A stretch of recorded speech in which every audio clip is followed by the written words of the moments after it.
Good morning, শুভ সকাল, রাধে রাধে। এখন আমি চলে যাব ফুলের রাজ্যে। চলো গিয়ে কিছু ফুল তুলে নিয়ে আসি। তো ফাইনালি চলে এসেছি আমার ছাদ বাগান ফুলের রাজ্যে। আজকে ছাদ বাগানে কি কি ফুল আছে চলো তোমাদের আগে দেখিয়ে নিই।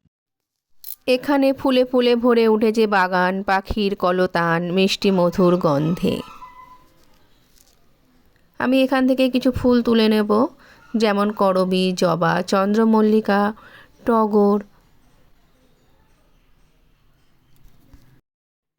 আমার ঠাকুমা বলতেন, ঠাকুর দেবতার যখন কাজকর্ম করবি সব সময় খুব হাসি মুখে করবি, দেখবি এতে ভগবান খুব খুশি হবে, তোর মনের ইচ্ছা পূরণ হবে। তাই ফুল তোলার সময় ঠাকুমার কথাটা মনে পড়ে গেল।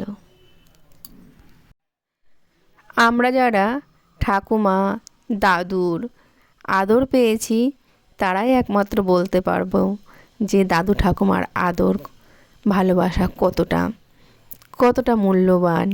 সেই দাদু ঠাকুমার গল্প বলা, মা বাবার বকা থেকে বাঁচানো, লুকিয়ে লুকিয়ে চকলেট এনে দেওয়া, সবটাই। কথা বলতে বলতে আমি প্রায় আমার ছোট্ট ফুলের রাজ্য থেকে ফুল তুলে নিলাম। আমার এই ফুলের রাজ্যে প্রতিদিনই কম বেশি অনেক ফুলই ফোটে। আজকে মনে হয় প্রকৃতি খুবই খুশি, তাই বুঝি ছাদ বাগানের গাছগুলোকে ফুলে ফুলে এত সুন্দর করে সাজিয়ে তুলেছে। সারাদিন মনে হয় প্রকৃতির অপূর্ব সৌন্দর্য দেখতেই থাকি। আর যখন আমি সন্ধে প্রদীপ দেখাতে সন্ধেবেলায় ফুলের রাজ্যে যাই, আমার তখন মনে হয় প্রকৃতি যেন আরও বেশি খুশি হয়ে ফুলগুলোর মধ্যে মিষ্টি গন্ধ ঢেলে দিয়েছে।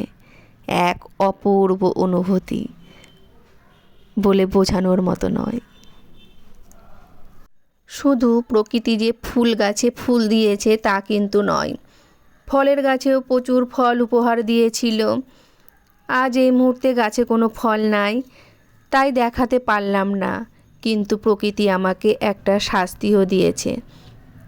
কিছুদিন আগে আমি একটা পেঁপে গাছ থেকে পেঁপে গাছের মাথার সামনে কিছু পাতা রেখে বাকি পাতাগুলো কেটে দিয়েছিলাম। কিছুদিন পরে দেখি বাকি পাতাগুলোও শুকিয়ে গাছটা প্রায় ন্যাড়া হয়ে গেছে।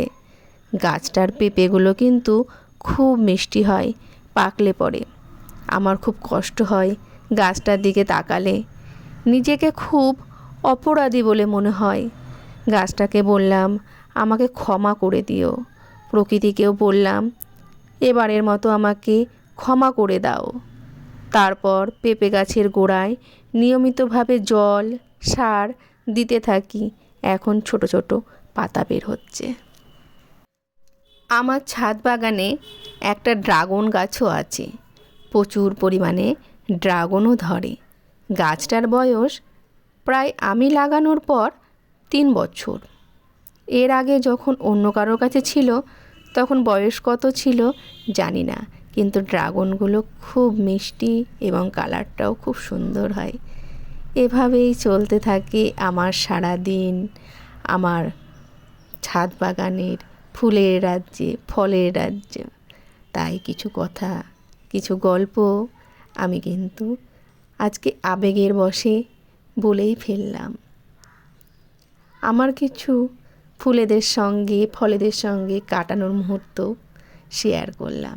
এভাবেই মজা করতে থাকি, কথা বলতে থাকি গাছপালা, ফুল, ফল সমস্তটার সঙ্গে।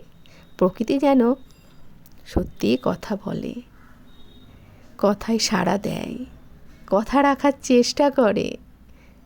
আবারও দেখা হচ্ছে নেক্সট ভিডিওতে। সকলে ভালো থেকো, সুস্থ থেকো।